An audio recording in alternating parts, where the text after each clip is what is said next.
All right, here we are. I was doing a lot of procrastinating to not come on today because I've got too many things to do, or it feels like I've got a lot to work through. And so I was putting off coming on here. I was like, I could do it later. I could do it another day. I don't really know which question to answer today. I don't really know what I'm doing.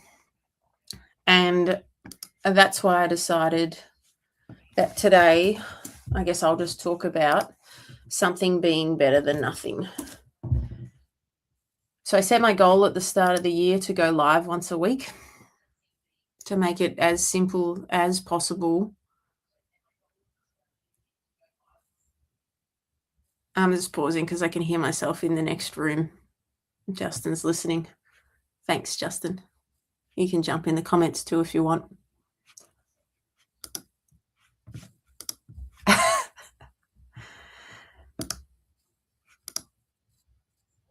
I'm just trying to find what I titled this thing. There it is. Something is better than nothing. That's what I titled it. And I thought, well, I'm better off to get on and talk about something being better than nothing than not getting on at all and pushing it back the next day. And then before I know it, the week's passed and I haven't done what I said I was going to do, which is go live once a week. So here we are, just doing it. It's okay. It's weird to hear yourself 10 seconds behind, but it's also useful to know that it's working. So don't be sorry. Just had to pause to make sure that what I was hearing was correct. Often we pick goals at the start of the year that we want to achieve. And if we don't make our goals simple and achievable, they often fall off long before the end of January happens. And so that's what I was thinking about today when I was trying to avoid coming on here, even though I've made it so simple to go live to just answer other people's questions. I was still putting it off because I was worried about all the other things I have to do, but then not doing those things either. So the procrastination was not helping on both counts, either going live or getting the things I really need to get done. So here we are. Pull your finger out. Good afternoon, Tony. Nice to see you in the chat. Thanks for tuning in. Hopefully you find something useful in this podcast today. So what I thought I'd talk about first is to fall in line with goals and habits for 2026. It's probably a good reminder that we can set a goal. But if it's not easy to achieve, we can often just decide not to do it anymore. And then that goal disappears and February 1st rolls around and we try and decide on something different to do. This is why consistency is important first. So if we can demonstrate consistency in doing something, we can then increase the intensity of doing it. So it's interesting that things are in the back of your mind a lot. And there was a James Clear Atomic Habits quote. Where is it? Here. Consistency before intensity. So start small and become the kind of person who shows up every day, build a new identity, and then increase intensity. So if you're one of those people that's like, it's January 1st and I feel great and I'm going to run every single day and I'm on holidays, so it's easy to do, and then work or life or normal routines come back around and you're trying to work out, how do I continue to run every day with my regular routine? Potentially it's just you trying to achieve or do too much too soon. So the consistency needs to come first. If it is running every day, instead of saying I'm going to run 5Ks every day and then not having time to do that, deciding to run 5 minutes every day and see what that turns into is far better for consistency, to build that habit. And then you can increase the intensity. So it's 5 minutes every day and you prove to yourself that for 3 weeks straight you can do 5 minutes every day, then you can start to look at increasing the intensity. So that might be 10 minutes every day, or it might be every other day, going longer and harder. So while I was procrastinating coming on here, that's what I was thinking about. It's like, I just have to get on here, and even if I'm only on here for 5 minutes talking, 5 minutes is better than 0 minutes. And even 1 minute is better than 0 minutes. So to get the habit of going live and answering questions, I just had to suck it up, press start, and get on with it.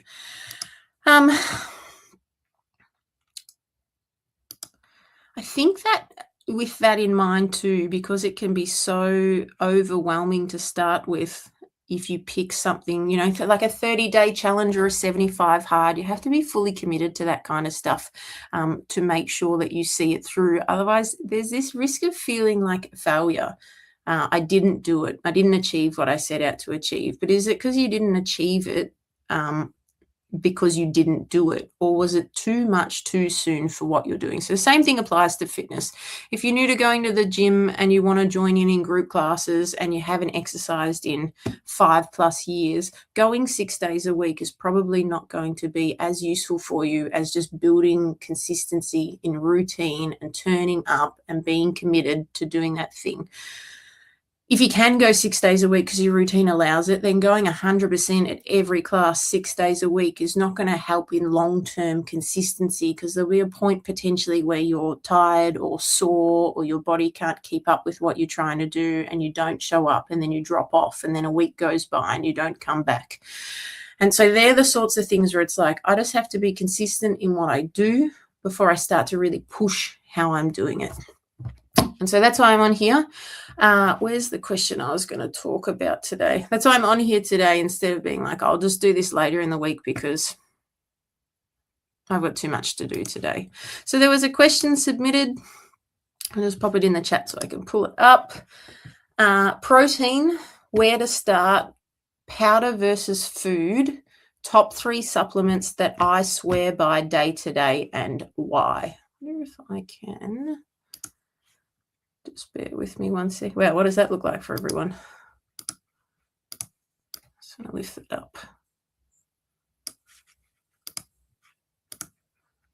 All right. Let's take this off here. Doesn't matter anyway.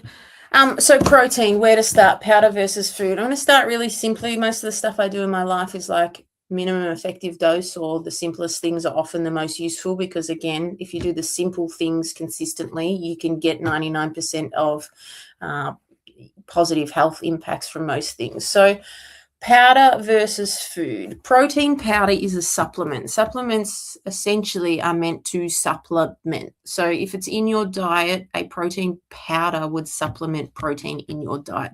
Now, if you can get all of your protein from whole foods, whether that's meats or beans, and legumes if you're vegan or vegetarian, that's preferable over supplements. If you find it really challenging to get enough protein into your day, then I would say protein powder as a supplement would be very useful. Now, in saying that, protein powder for convenience might be part of your daily diet once a day. I think that if you're really struggling to get protein in, you could supplement protein powder multiple times a day, but I think that the benefit of using whole foods is greater when it comes to whole foods for protein over using a powder. But for the convenience of being able to get some protein in, if it's not always in every meal, and it is just used in that way of a supplement, then there's no harm in doing that. So as an example, I put protein powder in my breakfast most days, and that's because I prep breakfast prior to that morning. Now, if I had the time, or I could be bothered cooking eggs, I would, and then that would be my protein for the morning. But I just like the convenience of having something ready to go in the fridge. So overnight oats or overnight Wheat Bix or something like that, that's got a protein powder added to it to bump up that total protein for the breakfast portion of that day. Again, I spoke last week about balanced meals. So it's important to me to have protein in my meals. Protein helps me feel fuller for longer, and it generally works in that way in terms of satiety levels for people. So balanced meal means that fats take longer to break down, so they help us stay fuller for longer. Protein is the second in the line of that, and carbs are third. So carbs will get used first in terms of breakdown and fuel source, which is why they don't keep us as full for as long. Now, when it comes to top 3 supplements that I swear by, again, I'm really simple. Like, I don't swear by protein powder, but it's convenient for me in my day-to-day to use it in my breakfast. So a protein powder is something I use. 2 other things that I use daily at the end of each day after I brush my teeth, I take a omega-3 fish oil tablet and a magnesium tablet. That's just something that I've done for so long now, the omega-3, just to help, gosh, mind blank. What is that to help? Break down essential healthy fats crucial for cell structure, brain, eye, and heart health, reduce inflammation, improve circulation, and support immune and mental function. Now, what am I looking for here? If you get a lot of fish in your daily diet, you probably don't need to take an omega-3 tablet. I don't eat a lot of fish, which is the reason why I take that tablet. I've got to buy some more because I'm running out, but this is the one I use. And I combine that with magnesium at the end of the day for recovery, for muscle relaxant, for assistance with sleep. That's something I do regularly. So if you ask me about supplements, I hardly take any. I don't really bother a lot, but protein with my breakfast is something that I do. That omega-3 and that magnesium at the end of the day to support healthy function, inflammation, recovery. And then, of course, something that I don't take but is probably the next best thing on the supplements list is creatine. A lot of research showing that creatine can help with muscle growth, repair, recovery, but it's starting to come out a lot more recently where positive impacts on brain function too is supported by that creatine use. So that's something that I don't personally take. Why? I used to. Again, it's almost a convenience thing for me. I used to use creatine in a protein shake. When I was having a protein shake, I'd have creatine with that.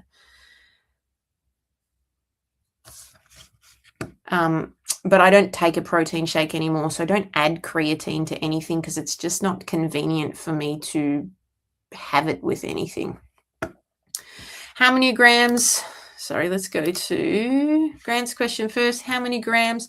2 to 5 grams is recommended for creatine. You can go upward from that. From what I'm hearing at the moment, we'd be looking at, hi Grant, what we'd be looking at if there seems to be no issue with taking upwards of 20 grams of creatine a day. Look, I haven't done a lot of other looking into benefits or side effects, but I have heard that there's no real impacting side effects of taking more. Something's better than nothing. Again, is 20 grams required? Depends. How much do you want to spend on your creatine? How long do you want it to last? Would 5 grams daily consistently do the same thing for you as 20 grams? I don't know. You could trial and error for yourself, but as a general reference point, a teaspoon, 2 to 5 grams of creatine would be where your starting point would be, and see what it does. See if it has any effects. See what you notice. Some people might feel worse from having more. Some people might not feel worse from having more. So it is certainly users' own experience there. Hi, Jim. I was just about to ask about creatine. Would you take powder or gummies? Look, I would say powder, but that's a bang for buck in terms of price. Buy a powder. It is powder only. You're getting your creatine. If you're buying the gummies, you might be getting 5 grams of creatine for a serve of gummies, but the price per amount of creatine might be insane. So if money's no problem, do whatever helps you take creatine if that's what you want to do. But if you're looking for best bang for buck, I'd always lean towards the powder over the gummies in terms of creatine there. Outside of that, people will talk about different supplements and different things and what they use and how they use it, pre-workout, post-workout, whatever it might be. Caffeine, I guess you could say too, as being a supplement. But at the end of the day, you know what works for you. And I think the difference would be if you're taking a supplement, what's the reason why you're taking the supplement? And is it applying that required result to your day? Gummies need to be triple checked to confirm there is actually creatine in them. And this is where it's interesting. It's like people start businesses that sell things to people that are interested in their health, and they might just tell you that there's creatine in these things, and there might not be. But at the end of the day, if you're buying the product and they're making money off it, who's the bigger fool? And I say that like that just because if you want creatine in your diet, I would lean towards the powder. If you're happy to pay for gummies, just make sure you know what you're getting in the gummies, because they are relatively new to the market. I know there was a lot of stuff that went that happened in the last 12 months with people finding out that creatine gummies actually had no creatine in them, and they were just a $60 bag of lollies that people were thinking that they were being healthy eating. Then that would be the question. Are you taking a gummy with creatine in it because you like the idea of eating lollies and you've heard creatine's good for you? Or are you taking a gummy that's got creatine in it because you want to take creatine and the gummy's the easiest way for you? So if it was up for personal experience for me, because I don't have a protein shake anymore or a liquid drink where I would put creatine in it, maybe gummies would be more useful for me. But right now, or for the last 5 years where I've been at in my journey, I haven't bothered with creatine because I wasn't seeing great improvements with taking it, or great changes or great results with taking it for what little I was doing at that time. So if you are looking for the 1%ers, certainly research it, add it into your diet where it's convenient, and go from there. Lucky camera straps. Yep. Or the factory told the business it was in there, but it wasn't. Yeah. So consumer products, particularly those that are made overseas, there are a lot, I guess, of potential that, what am I trying to say? It's like Chinese whispers. They might not mean to leave it out, or it was meant to be in there and they told you it was in there, and then something happened along the journey. And that's what happened with, I can't even remember the name of the brand. It was so long ago. Let me see if I can find creatine. Is creatine. It gets worse. So I remember seeing 2 YouTube videos done by James Smith. How do I reshare my screen here? Share this tab instead. What leads me to believe that this could be the same company? Is they've convened.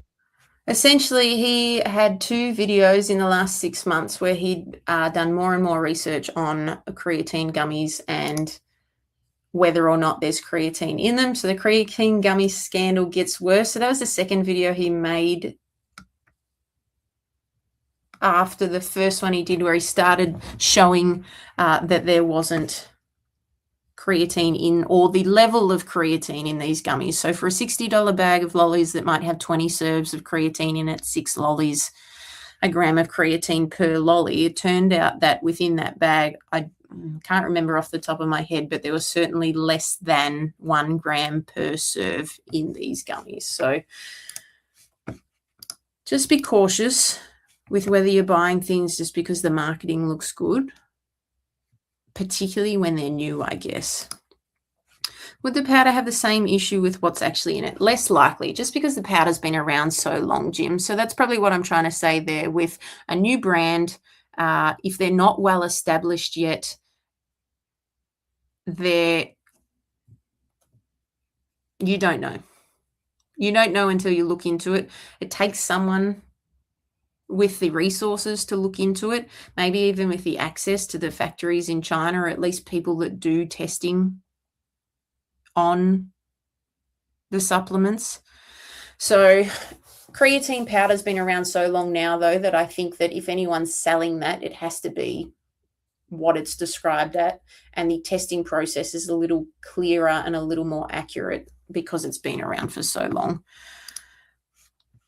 If you get plain creatine monohydrate powder from a reputable source, it would be much more likely to be what's advertised. That's right. If the reputable source, being reputable, they've obviously been around for a long time, they're going to be more likely to be providing you what it is that they say that they're providing you. Push was the gummy brand. And with things like this too, Push gummies. Where are we? I don't think, where's my share screen option?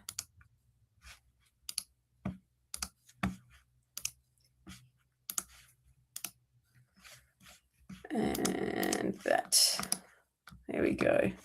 Oh my God, yeah. Answer one of these quick questions. What are you pushing for with creatine? Sure. Cognition. Oh, it's all the sign up thing. How do I get out of this? I don't want that. So this was the brand of gummies, Push gummies, that I guess got in a bit of trouble for not actually providing what they were saying they were providing. And I don't think that they realized that that was the case. So they were receiving testing reports from the factory creating their gummies that said there was 1 gram of creatine per gummy. So 5 gummies would equate to 1 serving of creatine. And so they were believing their test results that were being provided to them. So it's not necessarily that the company was doing the wrong thing. They just were oblivious to what else was going on. But most of the brands had way less than advertised. Yeah. So, I mean, if you want to go and learn more about it, James Smith, creatine gummies in YouTube, and that will give you, there we go. Creatine gummies are not what you think. Anyone who's and then the creatine gummy scandal gets worse. So within the space of 4 months after that, there was more detailed. The big problem with creatine.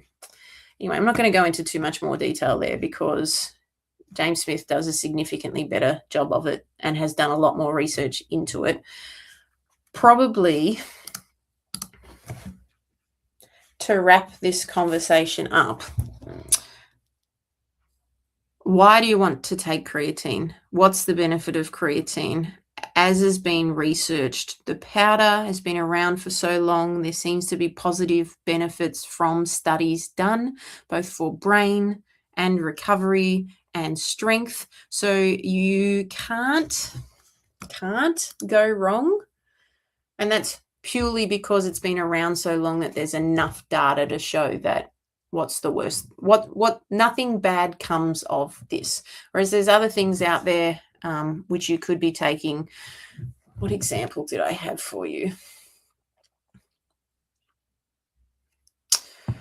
I do drink a greens powder, but I don't drink it to get more greens into my diet. I drink it because it helps me drink more water.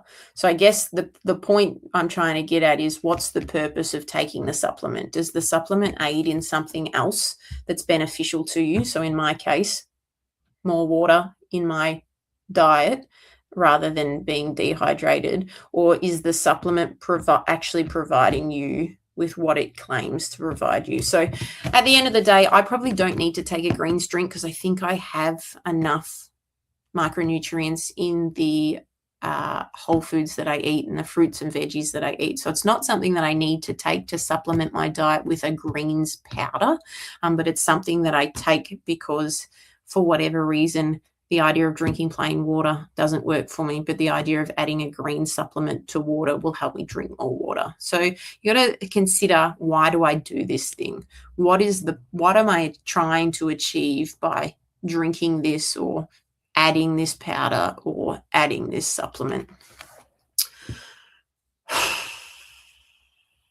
Is that all I wanted to go through? The original question was protein, where to start?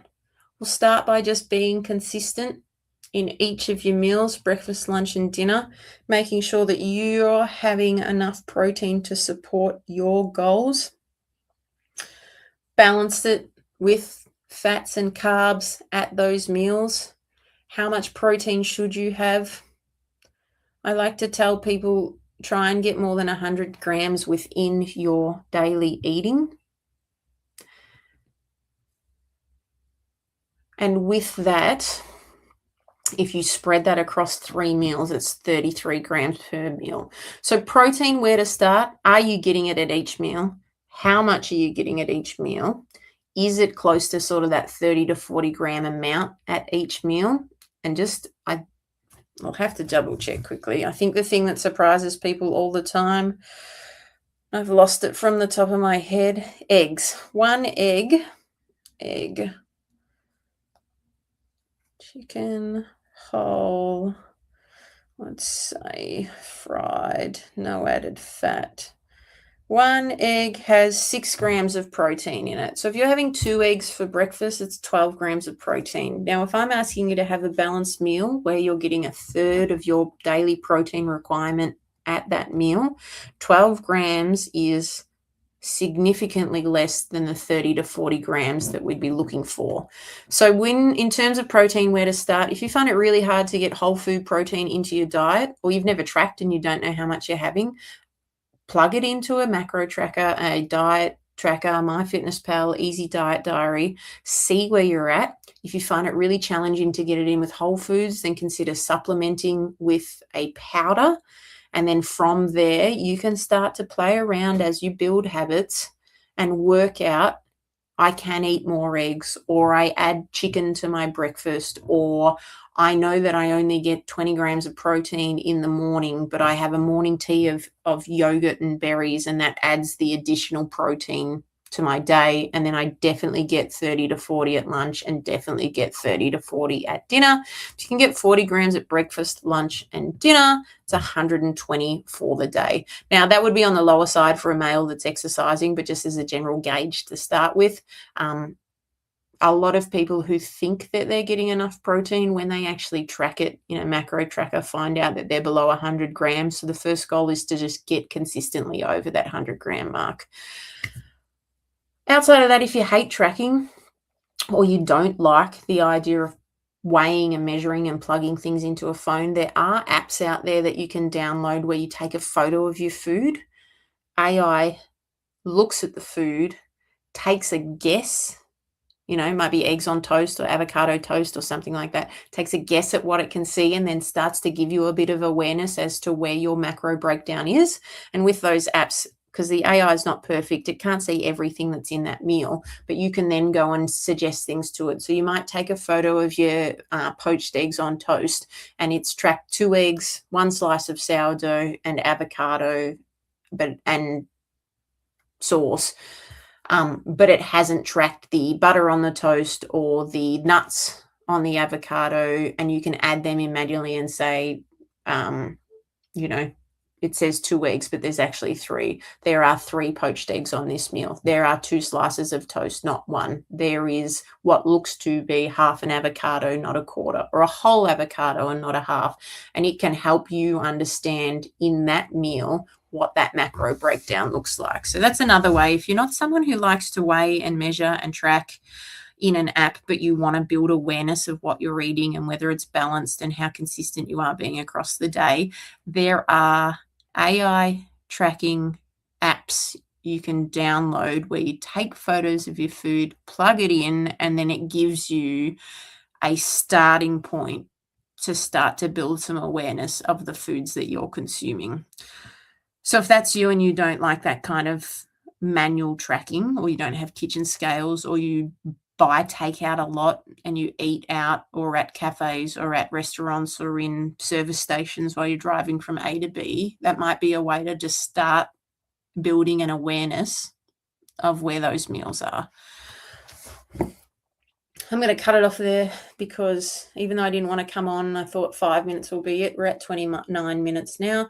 I hope you found something interesting. If you've got questions, comment them on the YouTube after or send them to me. I will, my goal is to eventually get around to them all, but chunk them together in similar related questions so that maybe 2 or 3 questions get answered in one stint, as opposed to just one question per live that I do.